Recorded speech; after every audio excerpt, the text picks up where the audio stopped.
Welcome to the Word on Wednesday. This is your midweek online Bible study and devotion at Mackville Christian Church for Wednesday, August the 5th, 2026. And yes, I said August the 5th.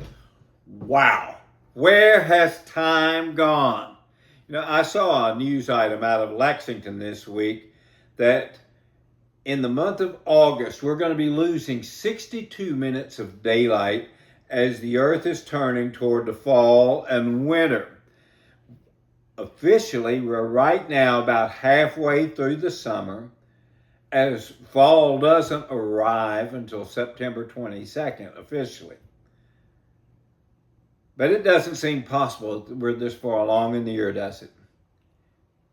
I think where's time gone? And it doesn't seem possible to me that we're also today just 11 days from our 200th anniversary celebration at Mackville Christian Church. And I believe that's going to be a great day as we glorify God for the way He has blessed Mackville in the past. I've had messages from several people who are from out of town planning to come. They have grown up at Mackville, moved away. Some have connections in some other way. And we're just expecting a great blessing that day. But let's remember that we are celebrating what God has done for us and how He's blessed Mackville over the years since 1826. And folks, we need to remember that through those years, people have made a commitment to God, but they've also made a commitment to each other as brothers and sisters in Christ. You see, that's a key point of growth. That's a key point of growth as a church. I love the story of Ruth in the Old Testament. I love some of these Old Testament personalities. There's just so much in the story of Ruth about loving people and coming together. Just 4 little chapters, but so much about loving people and coming together. Now, I can't tell you that I planned it out to work this way. I didn't. I started back in January looking at Old Testament personalities, and I've just been going straight through the Old Testament. And it worked out that we're at Ruth here right before our 200th anniversary. I believe we have to love people. Love people. We can celebrate all we want. We can celebrate 200 years. We can celebrate those things. We can have all the programs we want.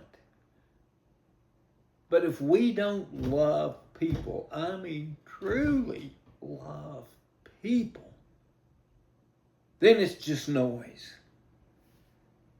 I believe there's so many pictures of the church in the Old Testament, and Ruth is one of them. It's a beautiful picture of the love between God and His people, but also a picture of love between God's people and each other. And when we look closely at Ruth, I believe that we can see a picture of what the church is supposed to be. A people who are formed by commitment to each other and sacrificial love for each other. I want you to look at Ruth chapter 1, verses 1 through 5. This, I think, gives us a very important background to this amazing point of history. Ruth 1, starting in verse 1. In the days when the judges ruled, there was a famine in the land. And a man of Bethlehem in Judah went to sojourn to the country of Moab, he and his wife and his 2 sons. The name of the man was Elimelech, and the name of his wife Naomi. And the names of his 2 sons were Mahlon and Chilion. They were Ephrathites from Bethlehem in Judah.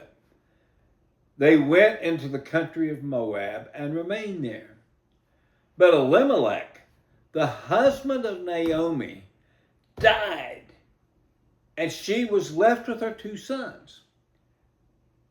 These took Moabite wives, The name of one was Orpah, the name of the other Ruth. And they lived there about 10 years. And both Mahlon and Chilion died, so that the woman was left without her 2 sons and her husband. Just think about that. Elimelech had taken his family into Moab because there was a famine back home. Well, I'm assuming to search for food. Just makes sense. But he gets there and he dies, leaving Naomi a widow. Then within 10 years, both of her sons died. I can't imagine her grief. Now, her sons had married. They'd married women from there in Moab. So that was really all Ruth had. But Ruth was going to head back to Judah. And she told her daughters-in-law, Orpah and Ruth, she said, you stay here. You're young. You can remarry.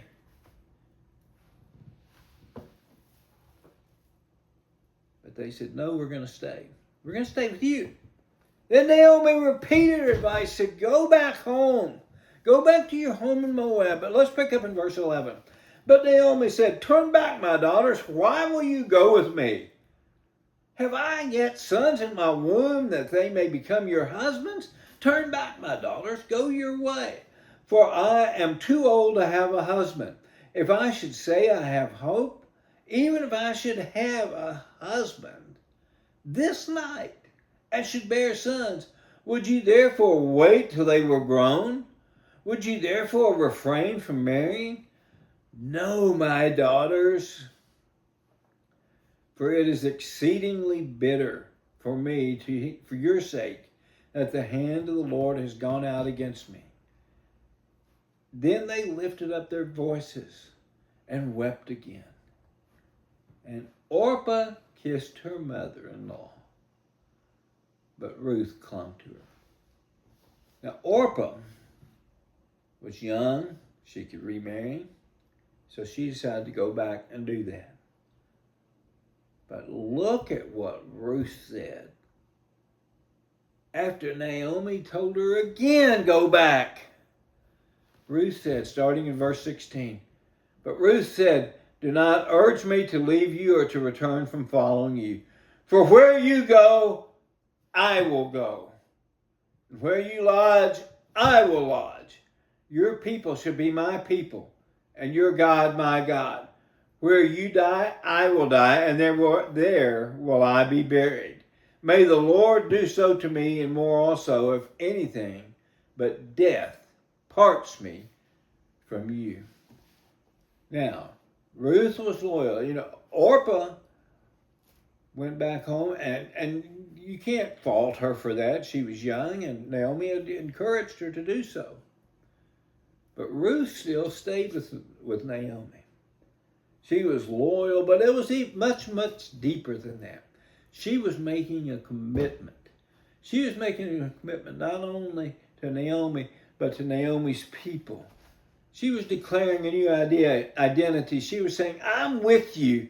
I'm going to worship your God, and I'm going to be one of your people. This passage is oftentimes read at weddings, and it's a good passage to read at that point. But the background is not one of a wedding, but it's a commitment of people to each other. It's a commitment of people who are brought together by love of God. Ruth was totally committed to being with her mother-in-law, Naomi. We talk a lot about being committed to God. I talk a lot about that. And we should. Obviously, that's our number one commitment. We must be committed to God. We must be committed to His Son and His Word. But we also need to be committed to each other. That's the church. Being committed to each other. And sometimes I wonder if we have missed that. We live in a society that glorifies rugged individualism. We like that self-made man and self-made woman. But we are also social creatures. We need each other. And in the church, we have that responsibility to love each other and to commit to each other and to support each other. We have that responsibility to truly love each other. I'm thankful for the time I've spent with Maxwell Christian Church so far, 4 years. But I can't tell you that I know many people from Maxwell's past. I could probably count on one hand the people I've known from Maxwell Christian Church over the years. I can guarantee you, though, that a church that has thrived for 200 years has had a strong bond in that church. Yeah, there's going to be disagreements, there can be schisms. But a church that's thriving will have a strong bond of connection, just like Ruth had to Naomi. Ruth said, your people shall be my people. Your God will be my God. What I see is sacrificial love. Putting others above yourself. That calls on us to have a personal commitment to each other, not just to ourselves. And it calls upon us to have that shared faith in Jesus Christ. My question is, will you do that? Continue to pray for each other. Pray for the success of Maxwell Christian Church. Pray that God will lead us. Pray for our homecoming celebration. It can be a great day for Him. I love you very much. And I'll see you Sunday at Maxwell Christian Church. Sunday school at 9:30. Worship at 10:30. See you then. Take care.